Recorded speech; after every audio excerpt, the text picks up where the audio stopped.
My name's Rob Johnson from expeditionguide.com. I'm a mountaineering instructor here in Snowdonia, and today we're going to look at a hill walking video for Simply Hike.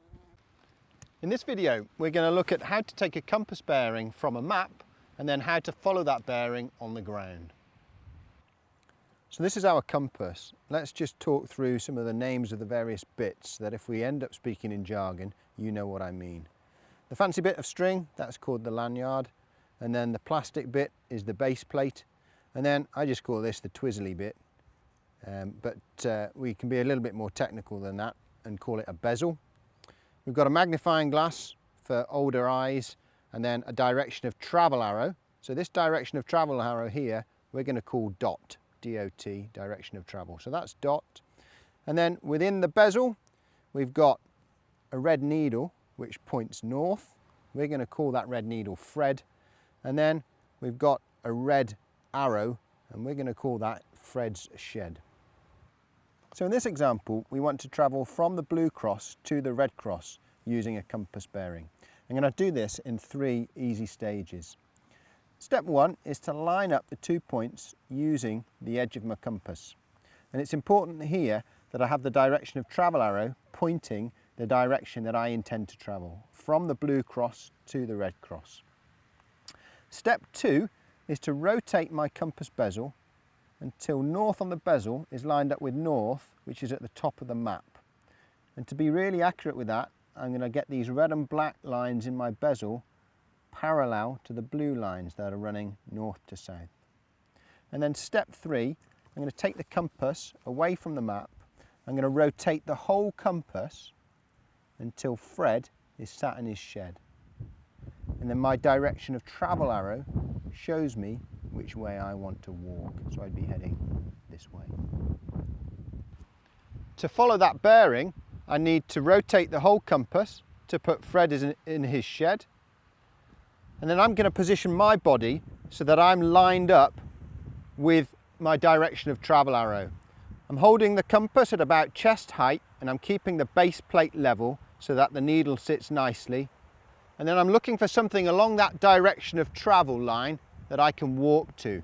So I've picked out a rock that's not too far away from me, maybe 50 meters, no more, along my direction of travel. And then I'm going to walk to that, I'm going to stop, and then I'm going to reset and find something else to walk to from there. So in this video, we're going to look at how to measure distance from a map.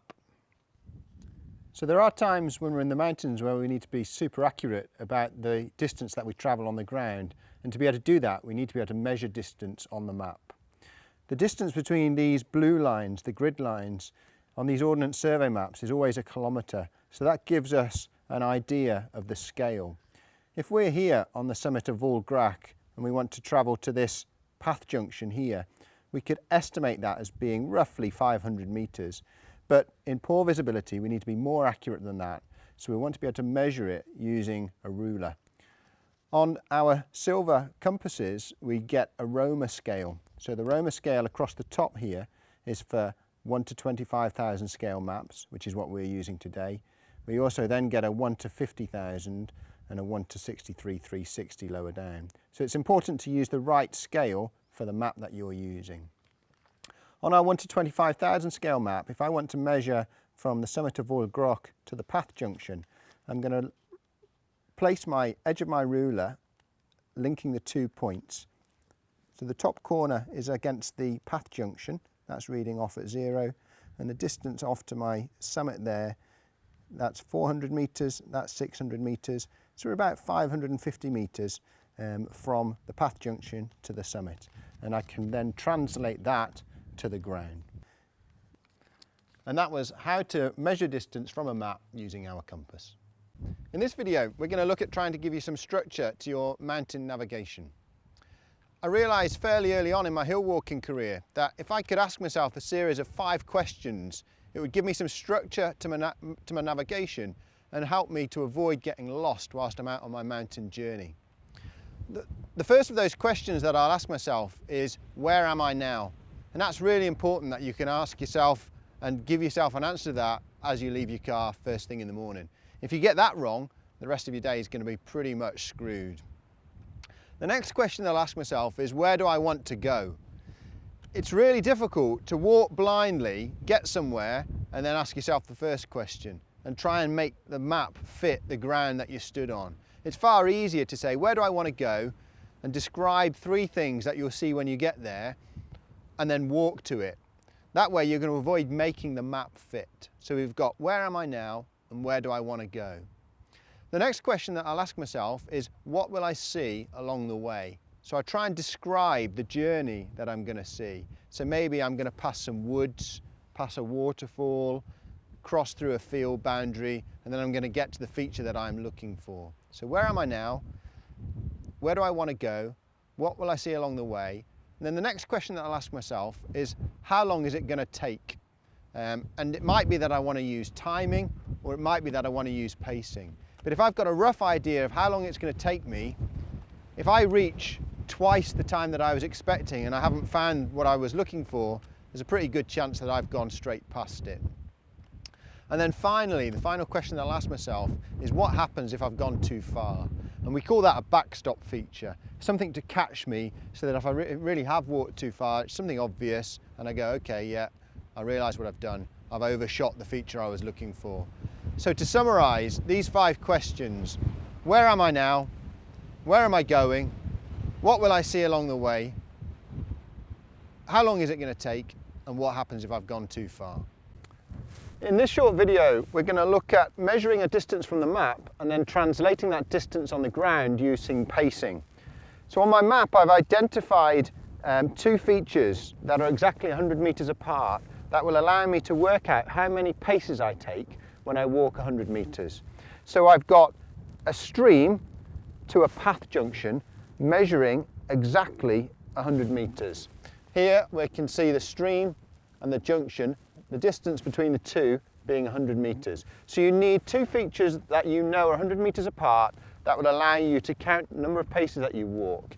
So it might be that you can go to your local athletics track and use a 100-metre strip there.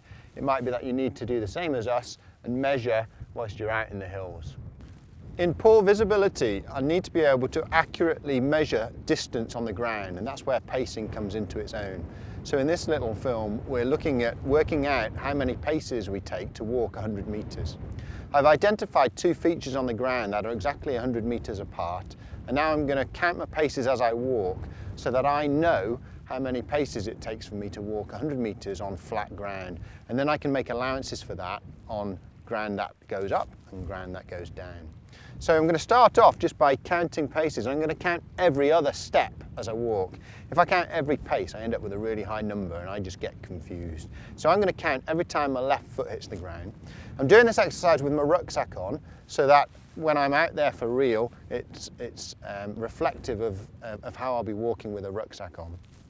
And I want to try and just walk normally. I'm going to try and avoid any sort of funny special pacing walks. So I'm just going to pace a normal pace and count every time my left foot hits the ground. So away we go. And 1 and 2 and 3 and 4 and 5 and 6 and 7 and 8.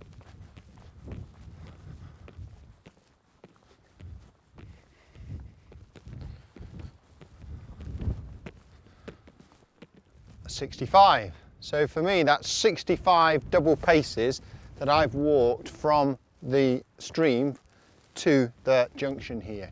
So I now know that 100 metres on the ground is 65 double paces for me on flat terrain. What I then need to do is work out how that varies when I'm going uphill. Most people take shorter steps uphill, and when I'm going downhill, whether I take longer strides or whether they remain about the same. So I can repeat that exercise in ascent and in descent. And what works reasonably well for me is a 10% allowance. So I use 65 double paces on the flat, and then I normally allow about another 10% uphill, another 10% for perhaps bouldery ground or tussocky ground. But that's something that you can go out with and experiment. Now you know how to measure pacing on the ground.